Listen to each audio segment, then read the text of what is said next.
그런 관점에서 이 코로나19 충격에 아우디가 어떻게 대응했을까? 아우디는요, 이 가상 증강현실 기술을 이용해서 VR 스토어를 런칭합니다. 이 VR 스토어는요, VR 기술을 이용해서 수십 가지의 차종을 다양한 사양을 골라가면서 실제 내가 차를 타본 것처럼 느끼게 해줍니다. 이게 바로 언테스트 환경에 어떤 기업들이 어떻게 대응하느냐를 볼 수 있는 단면이라고 볼 수 있어요. 실제 키오스크가 막 보급됩니다. 근데 이 키오스크가 심지어 고도화됩니다. 어떻게? 키오스크가 나를 알아보기 시작합니다. 이미 중국에는 스마일 투 페이스 서비스라는 안면 인식 기술을 기반으로 나를 생체 인식 기술로서 알아보면 뭐가 달라질까요? 그전에는 키오스크가 무엇을 도와드릴까요? 이렇게 물었다면 이제는 당신 아메리카노 드시는 거 맞죠? 라고 물어봅니다. 그럼 상품을 고르는 시간이 짧아지죠. 여러분 카카오 택시 타고 내리시면 카드 따로 꺼내세요? 아니면 이미 등록되어 있는 지급결제 수단으로 자동 결제되나요? 자동 결제되죠. 마찬가지입니다. 키오스크가 나를 알아보는 순간 제품을 고르는 시간이 단축되고 지급결제도 자동으로 되니까 오히려 대면으로 어떤 제품을 구매하는 그 경로보다 더 간편해진다 이거죠. 키오스크의 고도화는 언택트를 더욱더 뉴노멀로 만들 것이다. 강조하고 싶네요. 심지어 어디까지 언택트가 될까라는 질문에 약국마저 라고 하면 더 이상 반론의 여지가 없을 겁니다. 약국마저. 미국의 아마존 파머시는 필팩이라는 온라인 약국 서비스를 런칭했습니다. 불편할까요? 아니에요. 여러분이 장기 질환자라고 생각해보세요. 여러분이 노약자라고 생각해보세요. 한밤중에 상담받고 싶다고 생각해요. 다 됩니다. 매번 약국 가고 매번 병원 방문할 필요 없이 인공지능 처방이 가능해집니다. 이런 것들이 바로 언택트가 뉴노멀이 되게 만드는 환경이라고 볼 수 있죠. 정말 재밌는 게 이 코로나19 충격 이후에 월마트는 도대체 어떻게 대응했을까 궁금합니다. 아마존이 거의 서서 에스컬레이터 타고 올라갔는데 월마트는 도대체 어떻게 대응했을까? 월마트는요, 보시는 것처럼 커브사이드 픽업이라고 하는데요. 여기 뭐라고 써 있습니까? Order online pick up here. 스마트폰으로 주문하고 주차장에서 픽업해 가세요. 주차장 픽업 서비스라는 또 다른 종류의 언택 서비스를 런칭합니다. 그뿐 아닙니다. 우리가 배송도 필요하지만 배달도 필요하잖아요. 다시 말하면 내일 새벽 배송되는 물건도 필요하겠지만 지금 당장 소비해야 되는 물건도 있어요. 그거를 오프라인 매장들이 집 가까이에 있는 월마트가 해결해 주겠다. 월마트는 2시간 이내 당신 집 앞에 배달해 드리겠습니다. 익스프레스 딜리버리 서비스를 런칭합니다. 미국 경제가 코로나19 충격으로 마이너스 4% 수준의 충격을 경험했는데 월마트는 매출이 6% 늘어납니다. 우리가 위기 상황에 놓여 있지만 어떻게 대응하느냐에 따라서 그 결과가 달라질 수 있겠구나 느껴주시는 그런 계기가 됐으면 좋겠습니다. 자, 이제 마지막 주제입니다. 여러분이 반드시 알아가셔야 할, 여러분이 앞으로 5년 내에 죽지 않겠다, 나 5년 똑바로 살아야 되겠다, 여기서 많은 투자 기회를 가져가야겠다 라고 하신다면 반드시 기억해야 될 그 단어, 바로 바이든입니다. 바이든이 등장했다. 바이든이 등장함에 따라서 자연스럽게 부상할 수밖에 없는 그 산업 한 가지만 제가 강조해드리면 바로 친환경 산업입니다. 왜 바이든 등장과 친환경 산업을 강조하고 있는지 기대되십니까? 네, 기대되시리라 생각되고 본격적으로 이야기를 해보도록 하겠습니다. 제가 신재생에너지 산업이 부상한다라는 이야기를 2019년 10월에 2020년 경제전망책을 내면서 이야기를 했습니다. 제가 점쟁이가 아닌 이상 어떻게 그렇게 생각을 했을까요? 여러분 잠깐 시간을 거슬러 올라가 보겠습니다. 2015년입니다. 당시 파리에서 195개 나라가 모여서 약속을 했어요. 무슨 약속인지 아세요? 그 약속이 바로 파리 기후협약입니다. 우리 이대로는 안 되겠다.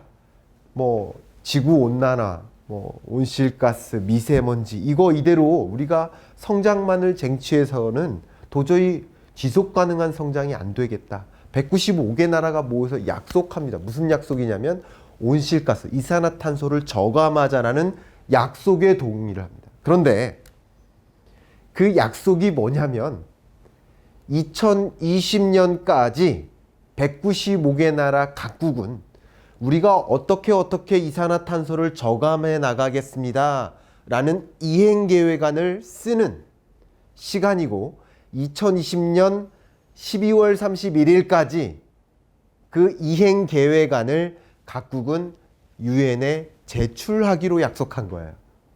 그리고 그 약속은 다시 말하면 2021년 1월 1일부터 이행해야 되는 약속인 겁니다. 그러니까 신재생에너지 산업은 당연히 부상할 수밖에 없다라고 그 전에 19년에 제가 말씀을 드렸던 것이죠.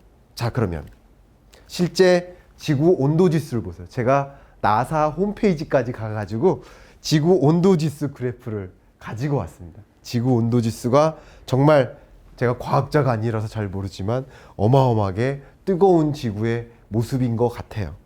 지구 온도를 볼 수 있는 그 대표적인 잣대가 있는데 역시 나사 홈페이지에서 제가 분석을 해봤는데 1884년 당시의 지구의 모습과 지금의 지구의 모습은 현격하게 달라져 있는 모습입니다.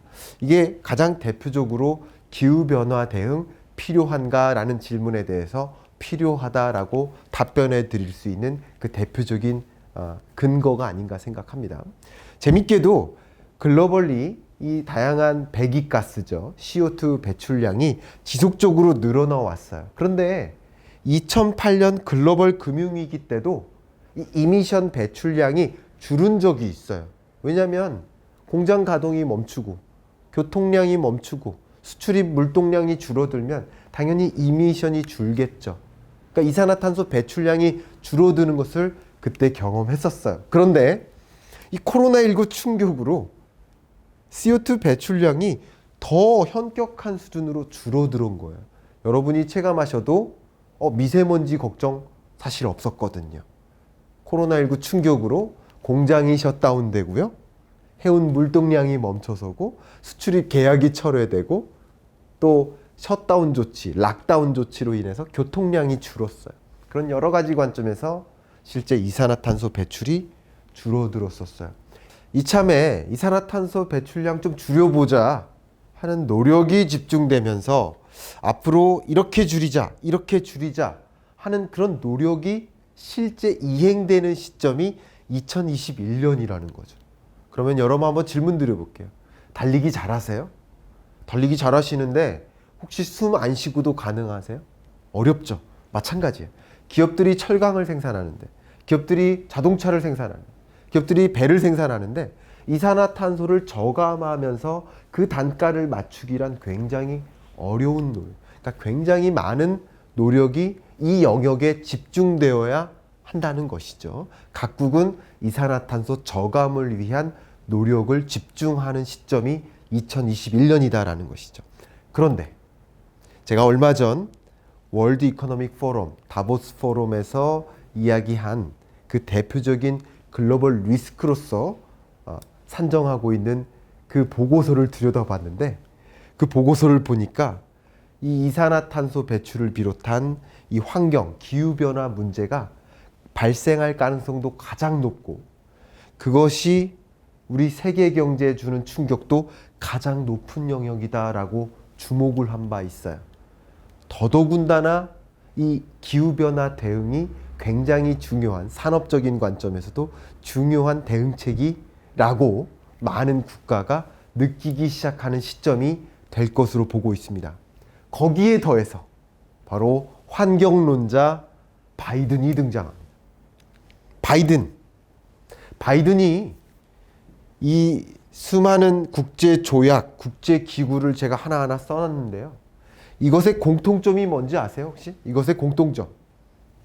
이게 하나같이 트럼프가 정권 기간 동안 탈퇴한 조약들이에요. 탈퇴한 국제기구. 근데 또 다른 공통점이 뭔지 아세요? 바이든이 재가입하겠다라고 선언한 국제조약, 국제기구들입니다. 그 무한한 국제조약과 국제기구들 중에서도 가장 먼저 내가 재가입하겠다라고 선언했던 그 국제조약이 파리 기후협약입니다. 트럼프가 2017년에 유일하게 탈퇴한 195개 나라가 가입해 있는 그 조약의 유일한 탈퇴한 국가 미국이었는데 바이든이 등장하면서 내가 다시 재가입하겠다라는 것인데, 제가 미리 한번 말씀드리면 미국이 참여하는 파리 기후협약과 미국이 참여하지 않는 파리 기후협약은 전혀 다른 조약이다 라는 것을 먼저 강조해 드리고 싶어요. 근데 바이든이 왜 이렇게 환경론자냐? 여러분, 오바마 대통령 8년 재임 기간 동안 바이든이 부통령이었죠. 근데 그 오바마 대통령의 성장 전략이 뭐였는지 아세요? 그게 바로 그린 그로스, 녹색 성장이었어요. 기억나실 겁니다. 그때 부통령이니까 그린 그로스는 바이든의 생각임에도 틀림이 없다 이거죠. 근데 바이든이 뭐라고 실제 정책 공약집에 써놨냐면, 이거 중요합니다. 질문도 한번 드려볼게요. 제가 지금 이 화려한 조명이 저를 감싸고 있는데 이 전기 에너지를 쓰고 있습니다. 이 전기, 전체 우리나라 전기 공급량의, 전력 공급량의 몇 퍼센트가 신재생 에너지로 생산한 걸까요? 맞춰봐 주십시오. 대략 10%가 조금 안 됩니다. 9에서 10% 사이에. 그런데 앞으로 우리나라는 2030년까지 몇 퍼센트까지 끌어올리겠다? 2030년까지 이것을 20%까지 끌어올리겠다 라고 우리 정부는 목표를 세우고 있습니다. 그게 3020 이행계획이에요. 재생에너지 3020 이행계획. 근데 바이든의 공약은 앞으로 전체 전력 공급량의 몇 퍼센트까지 끌어올리겠다? 재생에너지에 대한 의존도를 몇 퍼센트? 100%로 끌어올리겠다라고 공약을 세웠습니다. 근데 이 공약의 구체적인 이행 계획 내용을 한번 들여다볼게요. 첫 번째 중요한 게 2조 달러를 써서 미국 경제를 부상시키겠다고 했는데, 그게 다 어디에 쓰는 거냐? 바로 환경산업이라고 볼 수 있어요. 대표적인 예가 태양광 지붕 800만 개 깔겠다. 태양광 패널은 5억 개 도입하겠다. 풍력 터빈은 6만 개 설치하겠다. 그뿐 아닙니다. 정부 공용 차량 300만 대의 차량을 친환경차로 교체하겠다. 이게 이행 계획입니다. 더 중요한 거 말씀드릴까요? 미국은요, 조만간 친환경 차량 의무 판매 제도를 도입할 겁니다. 이게 무슨 말이냐면, 현대차가 만약에 미국에 100대를 자동차를 수출할 거면 그 중에 15대는 반드시 전기차, 수소차여야 돼 라는 할당제. 다시 말하면 친환경 차를 미국에 수출 못했으면 다른 차도 수출을 못하게 만드는 제도예요. 이만큼 친환경 산업에 엄청난 드라이브를 걸 것이다 라는 것을 보면 좋겠죠.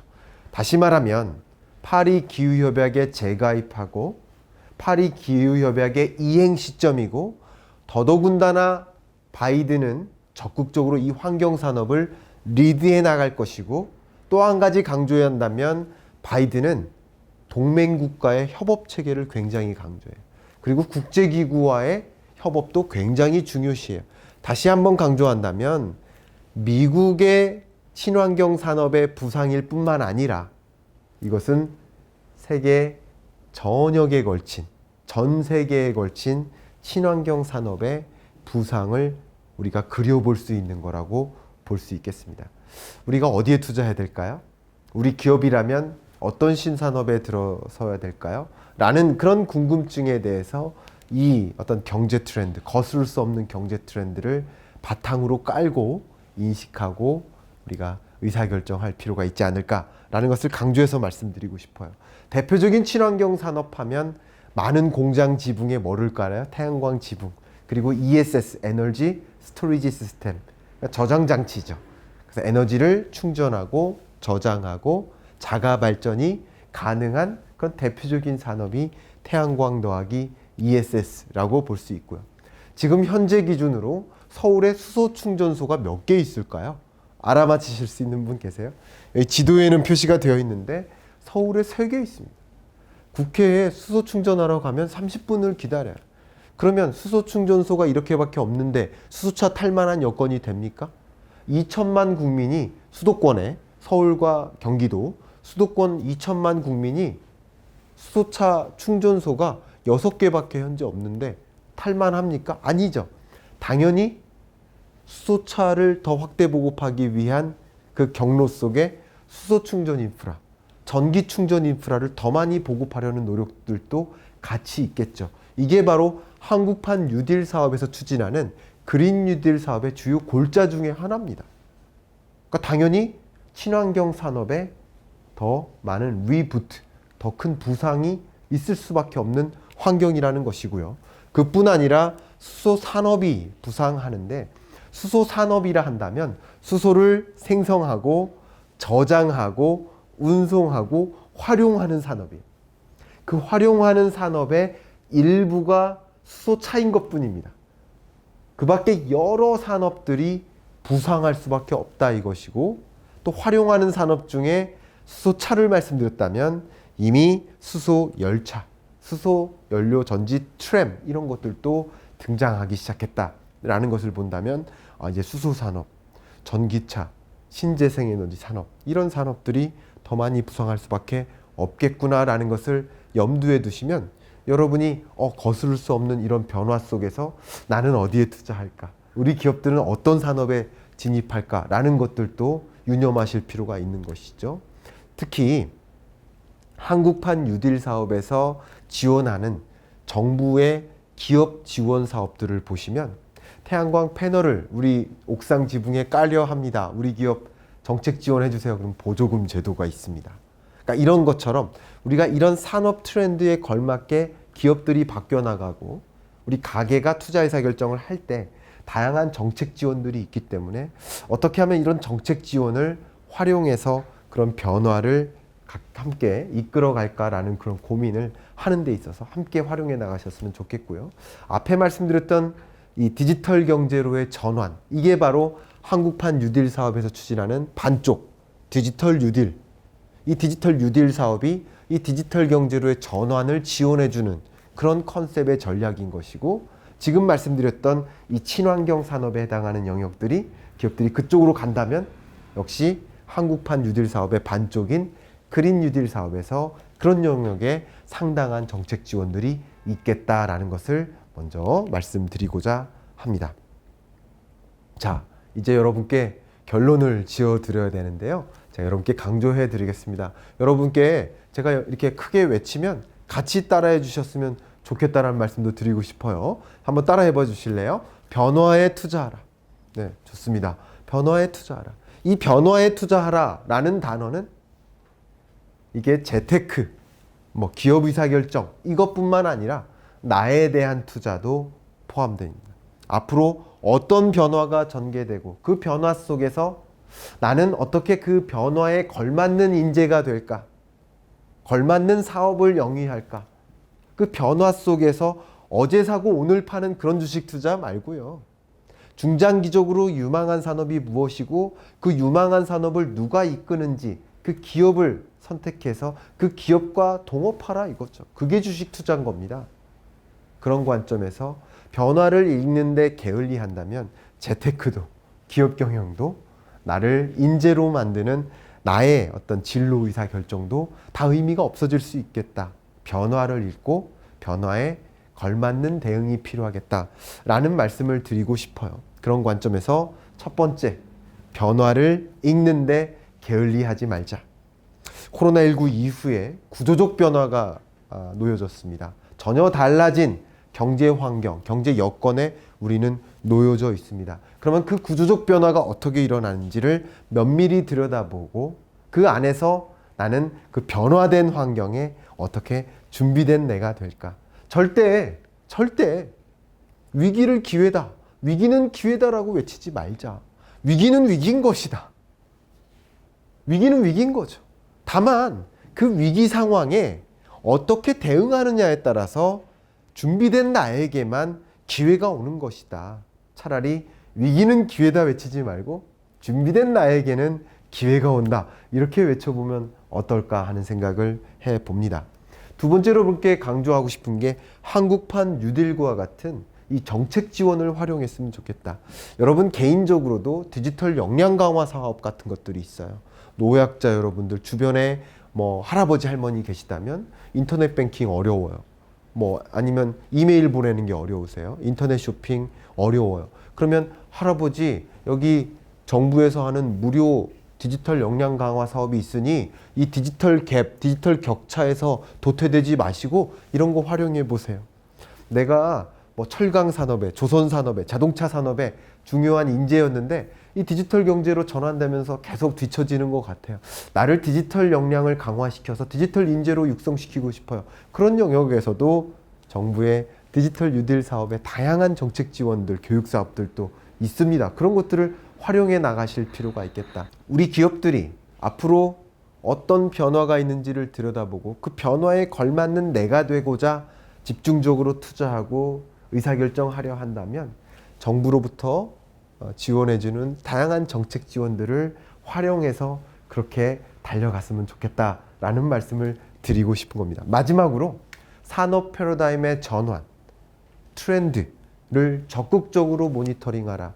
앞으로는 더 그 변화가 더 가속화될 것입니다. 변화마저도 변화될 것입니다.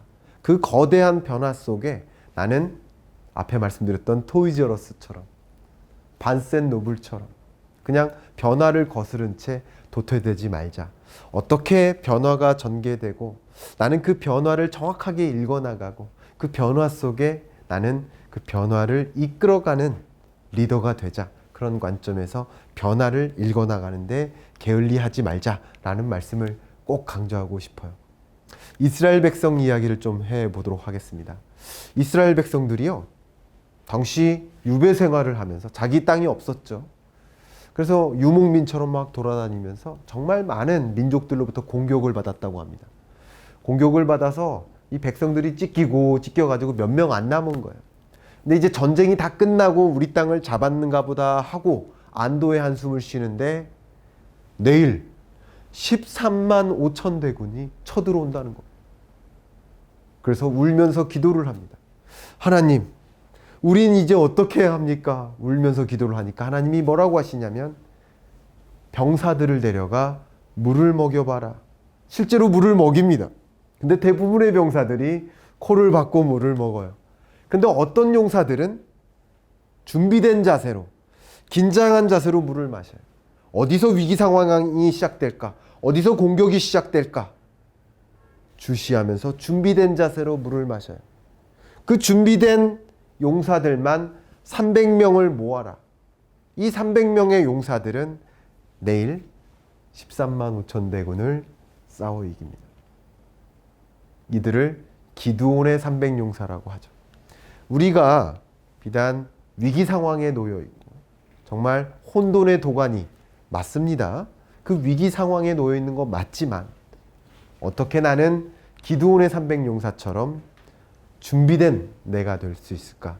준비된 나로서 적극적으로 위기 상황에 대응한다면 그런 여러분들께는 반드시 위기가 아닌 것이 될 것이다. 위기가 기회가 될 것이다. 강조해드리면서 마무리하도록 하겠습니다. 감사합니다.